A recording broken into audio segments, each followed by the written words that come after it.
Le Barça, une nouvelle fois sauvé par ses jeunes. Hein? C'est pour ça que c'est une équipe qui ne peut pas mourir. Hein? C'est quand tu as besoin d'un jeune, quand tu as besoin d'un joueur qui va faire la différence.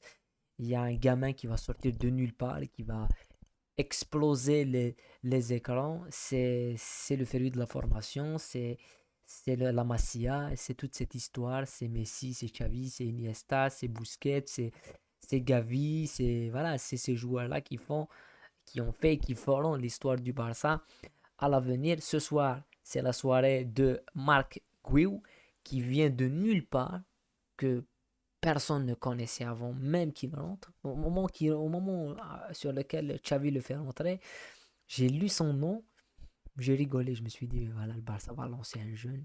Il n'y a personne, il y a une hécatombe de blessures côté barcelonais. Il n'y a pas, il y a pas de Jong, il n'y a pas Pedri, il n'y a pas Koundé, il n'y a pas Lewandowski, il n'y a pas Rafinha, il y a quand même toute l'équipe type est blessée. Et c'est quand même difficile de gagner face à Bilbao, qui est une équipe qui va fermer le jeu, qui va tout bloquer. Donc ce soir, ça avait besoin soit d'un coup de génie, d'un joueur qui va porter l'équipe, mais le Barça n'a pas encore ce joueur-là, ou si elle l'a, il est blessé, soit d'un coup euh, légendaire qu'on va voir, comme celui qu'on a vu ce soir de Marc Guiu. Donc avant de commencer bien sûr le débrief, n'oubliez pas de liker au maximum le débrief.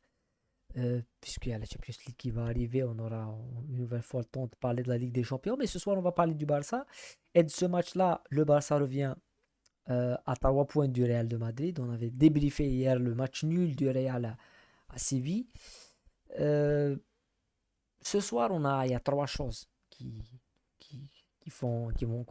sur lesquelles on va parler dans ce débrief. La première chose, c'est qu'on ne peut pas parler de ce match sans parler des blessures du Barça. Mais c'est pour dire que ce soir, on a retrouvé, on va pas dire le Barça de la saison passée, mais quand même un Barça, un Barça avec beaucoup plus de rigueur défensive. C'est quand même surprenant quand t'as pas Koundé, t'as pas De Jong, c'est difficile. Mais on a retrouvé ça qui a fait quand même défaillance dans les derniers matchs face à Mallorca. Ils prennent deux buts, voilà, ils perdent 2 points à Mallorca. Logiquement, vu le match, tu ne les perds pas. Face au Celta, tu gagnes 3 dans remontada, mais tu te fais mener au score 2, avec 2 buts à 0. Euh, ils perdent aussi ils encaissent beaucoup de buts par rapport à la saison passée. C'est ça on avait retenu par rapport à cette saison, mais le football n'est pas une suite logique. C'est pas une suite logique. Tu as été meilleur ici, tu vas être meilleur là. Tu vas être meilleur que si tu répètes les efforts, que si tu lis bien les matchs. Et c'est ça la différence qu'il y avait que la saison passée. Mais ce soir, on avait retrouvé c'est bizarre quand tu parles des blessures, mais derrière, il y a une certaine maîtrise défensive, malgré qu'il y a eu quand même certaines occasions. Ça, c'est la première chose. La deuxième chose, le Barça, c'est un collectif. Je pense que c'est un collectif. C'est beaucoup plus significatif. Ça a été moins le cas dans les saisons qui passaient, même si dans les saisons quand il y avait Messi, c'était un collectif et Messi. Donc, quand le collectif ne répondait pas, généralement, le collectif répondait toujours avec Messi. Le collectif était fait pour Messi, mais il y avait un collectif derrière. Ça rappelle des meilleures saisons du Barça. Il y avait toujours des joueurs qui pouvaient, que si Messi ne marque pas, il y a quand même quelque chose qui se passe. Ce soir, on ne peut pas dire que le Barça n'a pas ce joueur, cette perle rare, mais malheureusement, ils n'ont pas cette perle rare en attaque.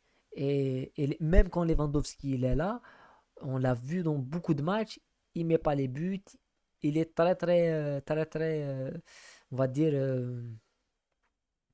c'est une attaque minimaliste, mais c'est une équipe qui s'appuie beaucoup plus sur le collectif.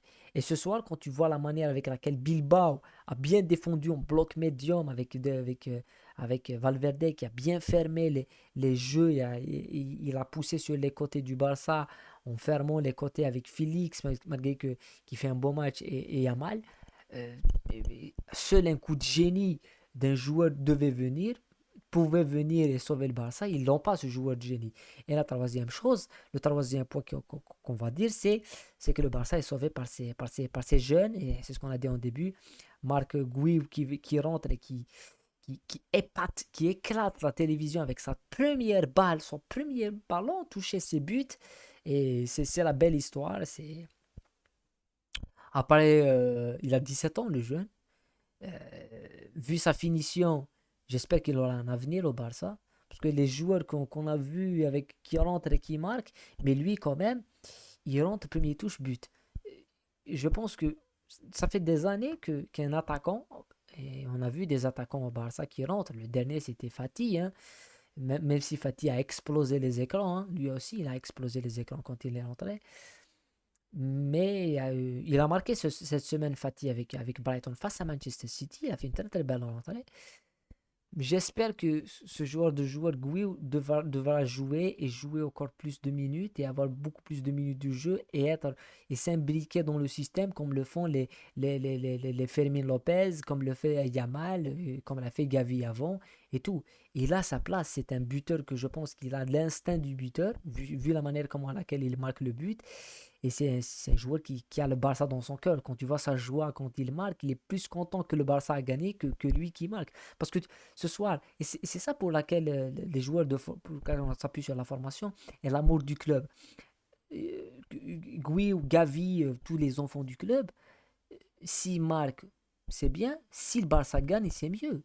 Parce que lui, vous avez vu comment il était content, comment il a marqué, comment il a fêté, comment il a célébré, comment il a été très très content qu'il marque un but. Mais imaginez qu'il rentre et sur la même action, lui il touche pas le ballon, hein. Lui il touche pas le ballon. En profondeur, c'est Ferran Torres ou c'est quelqu'un d'autre qui marque, il aura la même réaction parce qu'il veut que le Barça gagne. Et le Barça est sauvé par ses individualités. Donc pour moi, c'est le top. Il est au top. Donc le top, c'est pour Magui et Xavi, parce que c'est Xavi qui le lance. Ça, c'est une bonne chose. Parce que de notre côté, on a eu un certain Ernesto Valverde, qui est dans le banc de Bilbao, qui était sur le banc du Barça pendant plusieurs saisons, et qu'il avait des jeunes talentueux comme Denis Suarez, quand il avait vraiment l'âge d'exploser au Barça, il ne l'a jamais fait jouer. C'est un tueur de talent. Et d'un autre côté, tu as Xavi qui lance des jeunes. Et si voilà, ça va être historiquement, quand tu vois United maintenant, United, l'homme fort de Manchester United, l'un des hommes forts d'avenir de Manchester United de la sélection anglaise, c'est Marcus Rashford. On ne peut pas dénier que l'homme qui a lancé Marcus Rashford, c'est Van Gaal. Moi, je n'aime pas et je déteste pas Van Gaal. Mais c'est le genre d'entraîneur qui te lance des joueurs. Et donc, pour moi, j'espère qu'on le verra encore plus que Will dans les jours qui vont, dans les matchs qui vont venir. Et pour moi, il est l'homme du match avec Xavi, bien sûr. Mais sinon, l'un des autres hommes du match, pour moi, pour la première fois que je l'ai vu impliqué sur toutes les phases de jeu du Barça, c'est Joao Félix. Et au début, c'est un joueur, on a vu quand il est rentré au Barça, il marquait. Donc, ça a caché un petit peu son manque d'activité dans le jeu du Barça. Ce soir, il marque pas, mais c'est lui qu'on retient.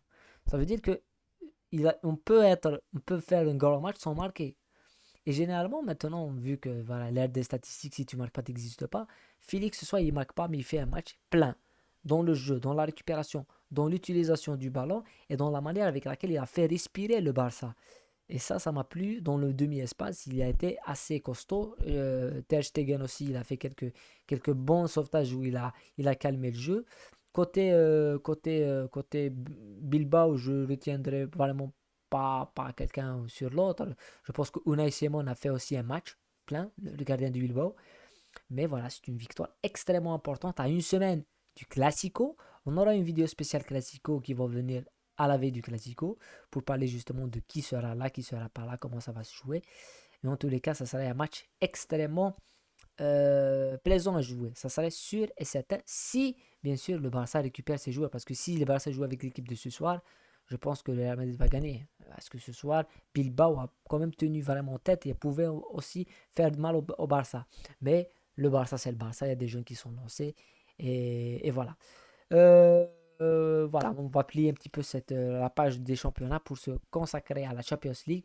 On aura le temps de revenir, de débriefer la Champions League. Demain, ça serait extrêmement spécial. Je vais le faire parce que je pense qu'il faut le faire.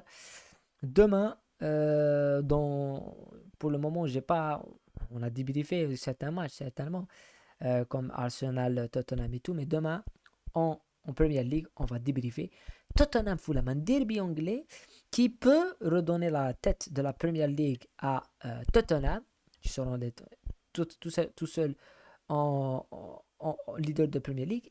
Et on va répondre à une question qui m'a été posée et qui est posée un petit peu par tout le monde en Premier League, c'est est-ce que City va encore gagner le titre? Qui va gagner la Premier League cette saison? Et on va en parler bien sûr après le match de Tottenham. On va débriefer ce derby londonien entre Tottenham et Fulham. Voilà, prenez soin de vous, la paix sur vous, on se retrouve à demain.